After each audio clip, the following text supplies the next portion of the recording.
Essa história de começar também, Daniel, você falou da autopublicação, acho que é o caminho mais normal, né, vamos dizer assim, né, para muita gente, né? Tem um exemplo interessante, né, da literatura, que é o André Bianco, que é um dos autores de literatura fantástica brasileira, que vende mais atualmente, vamos dizer que é o que vende mais.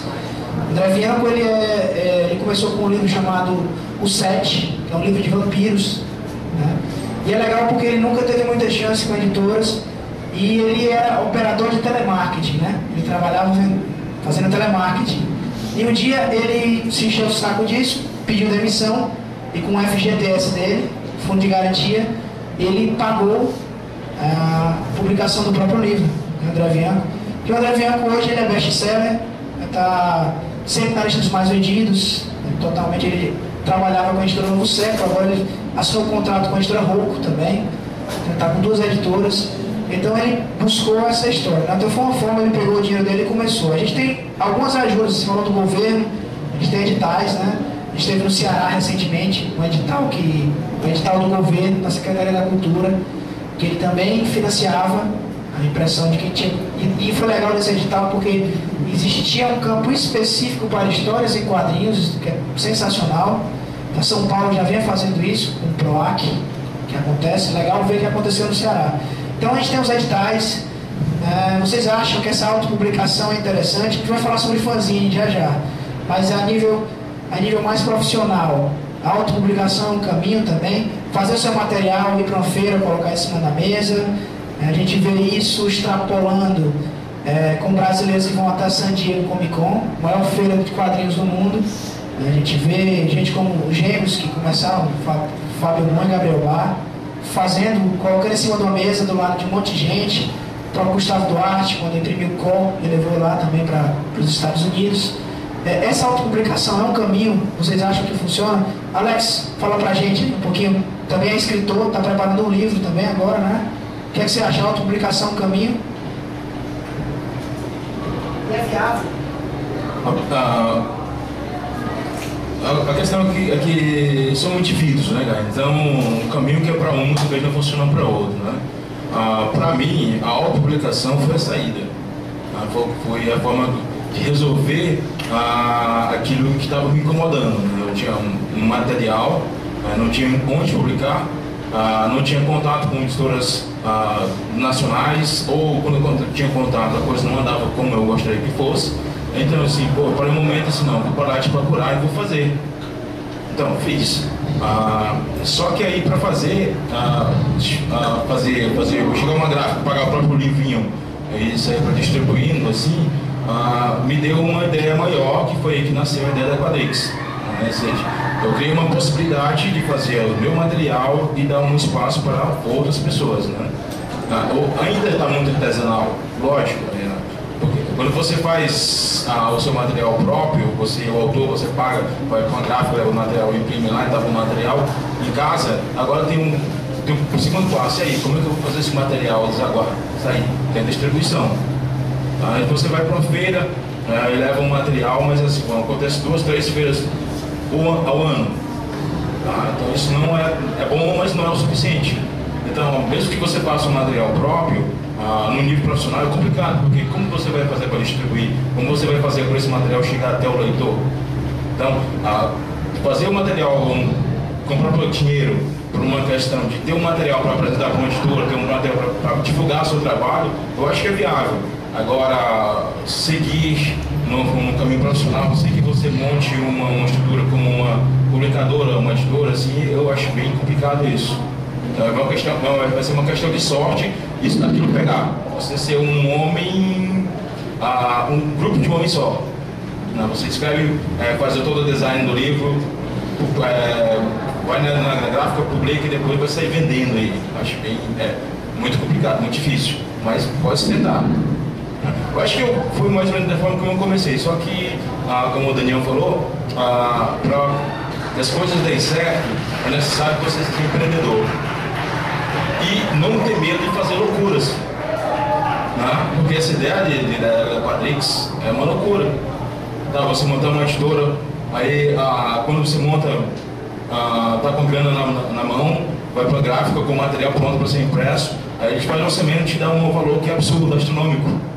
É um valor assim, digno de uma editora egípcia, valores faraônicos, né? Então, cara, você fica sempre batendo a cara contra o muro.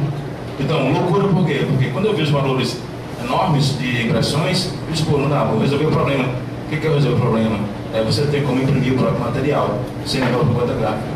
Então, comecei com a ideia de imprimir o material e foi resolvendo os problemas até chegar no ponto ideal.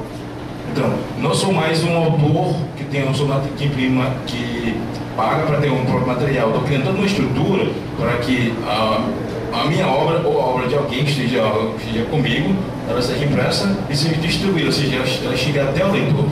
Então, aí já não é mais, já se distancia dessa ideia de você colocar a cara e fazer tudo sozinho, levar o livrinho debaixo do braço, ou dentro da bolsa, da mochila. Então, estou criando uma estrutura maior, mas nem todos vão fazer isso, né? É por isso que eu falo que é uma ideia de loucura, né? Mesmo. Para ser quadrinista no Brasil, tem que ser um pouquinho louco? Tem, JJ? Por que essa pergunta foi para mim, cara? Nossa senhora. Não basta só ser louco, não. Ser louco é o básico, né? É o mínimo, tá? Mas tem um outro elemento importantíssimo que já é próprio do brasileiro, que é uma palavrinha miúda de 2 letras que se chama fé. Você tem que acreditar no que você faz, você tem que acreditar na sua loucura. Não é uma loucura qualquer, é uma esquizofrenia, né? Você tem que acreditar que isso vai dar certo, né? Tem que se acostumar com a ideia de tomar muitas portas na cara, de receber muitos nãos, de perceber que o mar nunca está para peixe e que a maré nunca está a seu favor, e apesar disso tudo, você continuar seguindo adiante e não desistir. Essa pergunta retoma um pouco a ideia de as pessoas que estarem aqui terem ou não interesse de se tornar profissional de histórias em quadrinhos, né? Quando me perguntam isso, pais de alunos ou alunos, eu sempre tenho uma resposta pronta, que eu digo para qualquer pessoa, e eu acredito nisso. Você vive num país que não vai te dar dinheiro fácil para você produzir arte. Não estou falando só de quadrinhos. Então, faz-se necessário um jogo de cintura da sua parte para você entender como se posicionar e como posicionar os seus desejos, os seus sonhos dentro da realidade do seu entorno. E eu costumo dizer para os meus alunos o seguinte: olha, desenvolva o seu pé de meia, arranje uma maneira de deixar a sua família segura de que você está sabendo o que você está fazendo. Se isso for uma carreira mais tradicional e em paralelo você continuar seguindo o seu sonho, beleza. Se por outro lado você resolver abraçar a arte como sua principal fonte de renda, de atividade e tudo mais, você tem que fazer com que as pessoas percebam o quão isso é sério para você e o quão você é capaz de fazer isso funcionar o suficiente para dar segurança para sua família, entender que você é louco, mas você está sabendo o que você está fazendo.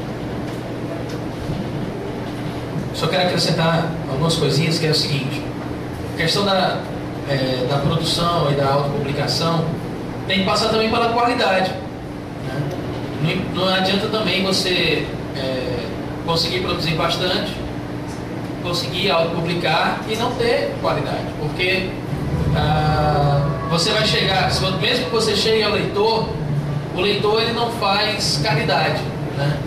O leitor ele vai adquirir aquilo que ele considera o melhor custo-benefício para ele. Então, assim, eu vejo muita gente também não pensar muito no leitor e nem pensar muito na qualidade.